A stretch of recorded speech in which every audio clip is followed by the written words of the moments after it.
So I'm back again, this time with 2007 Bumblebee. Now this is him in his concept Camaro mode. I went for this car rather than the Junker just because this is the mode he has when he meets up with the other Autobots. And that's who I would like to have him on display with, so it just made more sense to go for this mode. Now, it is relatively minifigure scale. The wheels are kind of tiny. That's an unfortunate quirk of this scale. Larger wheels just don't fit with transformations, so all of these cars end up having these very itty-bitty wheels, which I don't think is too atrocious. It still looks relatively decent. It still looks like a car. It's not too comical, but it definitely isn't great either. Now, I said he's minifigure scale, and to demonstrate that, here's a minifigure. This is on the larger end of minifigure scale. It's roughly the same size as a Speed Champions car. Obviously, the greenhouse is a little bigger, the windshield. It's 6 wide all around instead of having a 4 wide windshield.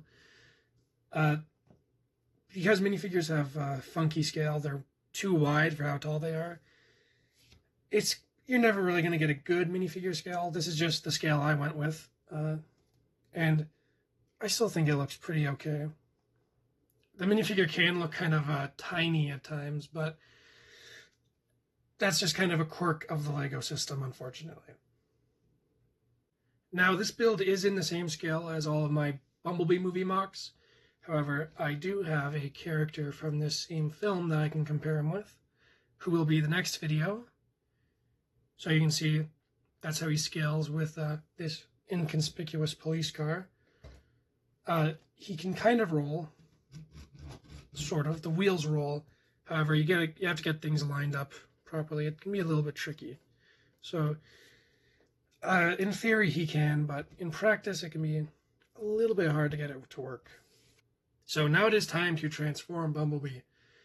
And it is a bit of a process. So the first thing you're going to want to do is just grab the wings and pull them out. And I say wings, but really it's just the whole side of the car. Usually it would just be the door, but this section comes with it on my version, just due to how it transforms. Now the next thing you're going to want to do is the legs. So you just have to kind of start by pulling this whole roof up, and that will give you the ability to come in here, bring down, these are his toes, and sort of open up this back rear windshield. Now, once you've done that, you want to take the fenders here and slide them forward. And that will give you the clearance to swing these panels down. And again, they can get caught right here. The corner of this plate does rub against this, and it kind of squeezes past. It's not great. It's not great. The clearances aren't great, but personally, I'm fine with it. It works. It gets the job done. And now you have to do one of the most annoying parts of the transformation, honestly, and that is this T-bar has 2 clips on it. These are his weird double heel spurs. And what you have to do is you have to twist this T-bar out just enough that there is the room for the clips to then angle backwards. Then you fold in the wheel, fold in the windshield, fold down the toe, and then you can swing out the thigh, rotate the leg, and then the fender here will rotate, flip in, and then fold over. So there you have a leg. And now we have to do the second side. And of course it is the exact same process, so simple enough. We've already done it once, so I will just go through it quickly. Get those 2 heel spurs out. Have been actually relatively easy during this recording process, surprisingly.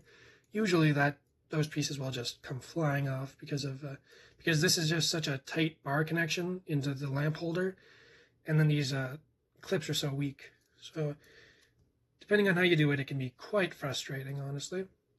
Then you rotate that and bring the kind of the fenders in to be on his thighs as they should be.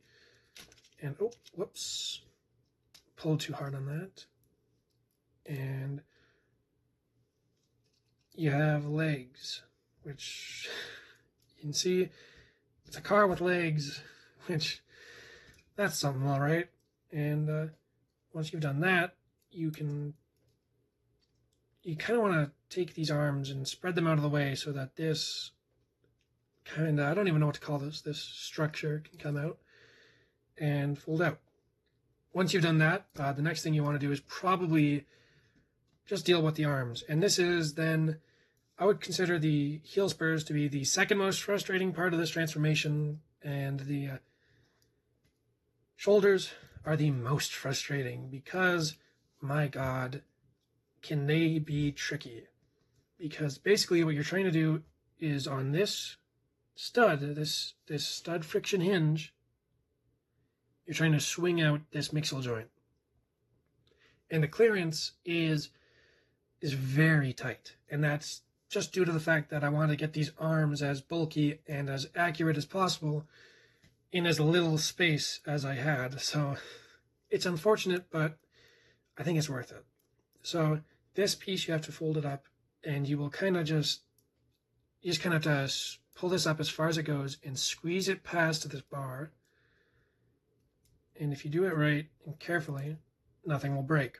Now, it's much more tricky going into car mode, but that was relatively painless. And then you can fold out both of these little slopes to give him his kind of his funky little shoulder pad, which, there you go. And then once you've done it on one side, you have to do it on the other, as with most things. So bring that out, kind of just pull the arm up, swing it past the bar, out, readjust it, and get the shoulder pads in place. And then you basically have the arms coming out of the front of the car. So you can kind of see everything more or less, like the limbs are formed. So now you just have to compress the rest of it. So this is where the fun begins. So before you get into that, you can just deal with these wheels, kind of small maintenance, getting them up into their correct position behind the shoulders. And then you want to take this center section of the hood and swing it back, rotate it, and swing it down. Now, what's actually kind of interesting here is that, if I can bring the camera up so you can actually see this, what actually ends up happening is then this all swings down on ball joints, and as you can see, there's the head, and that can fit into place. And before we do anything too much, what then happens is that, which is actually his like abdomen and his chest, comes up, and what you're going to want to do is peg the neck structure in onto this bracket here. And that will secure everything into place. Gives him an implied torso, although it's kind of just a couple of panels, but such is life when you're a Transformer. So then you can bring the chest into place. And last but not least, you have to deal with the wings.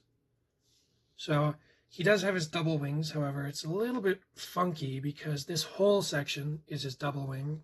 so they're quite large, but it kind of works. It's unfortunate kibble, but I prefer it to having it stuck on the leg somewhere.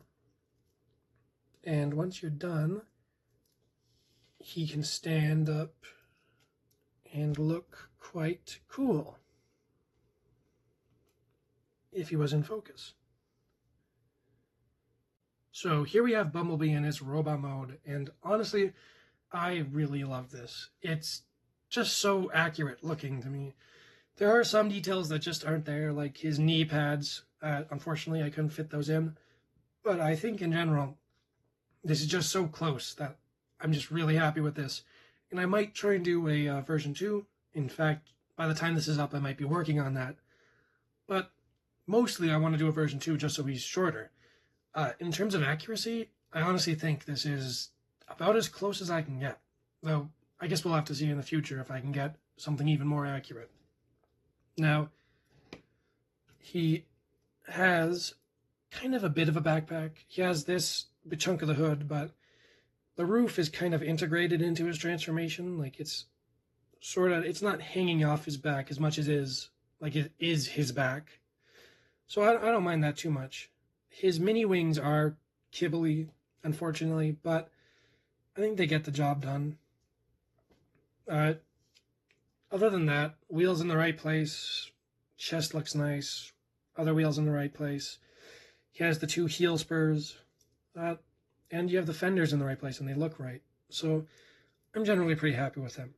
Now, articulation-wise, he has a T-joint in the head, in the neck, so he can look up and down and left and right, but no wiggle because it's not a ball joint. Then a ball joint in the shoulder, so up and down, out, can sway. If you want to, you can bend out these shoulder pads so he can get like a wider spread. At the elbow, it's a ball joint, get a 90-degree angle, can also rotate in, though the way it's built, it can't quite get a 90-degree when it's at an angle. Nothing at the waist, it's locked. Ball joint at the hip, though it's a bit limited due to just the way he's built, but it can go out, can swing forward kind of, then a 90-degree at the knee. And that's about it for articulation. Now for size comparison, here he is with a minifigure. And I'm not sure how accurate this is. I don't mind it, though, as I've said, I would like to make my Bumblebee a little bit shorter, though that's mostly just because of the size of other builds I have. And for accessories, he only has the one. It's his little blaster, which I don't remember the name of. But to attach it, you simply enough grab the hand, clip it off, and clip this onto it instead. And oops, you have him with his gun. Simple enough, gets the job done, and he looks cool. So that's really about it for this guy. That's all his accessories. That's about it. So I'll see you again next time with that police car I showed earlier.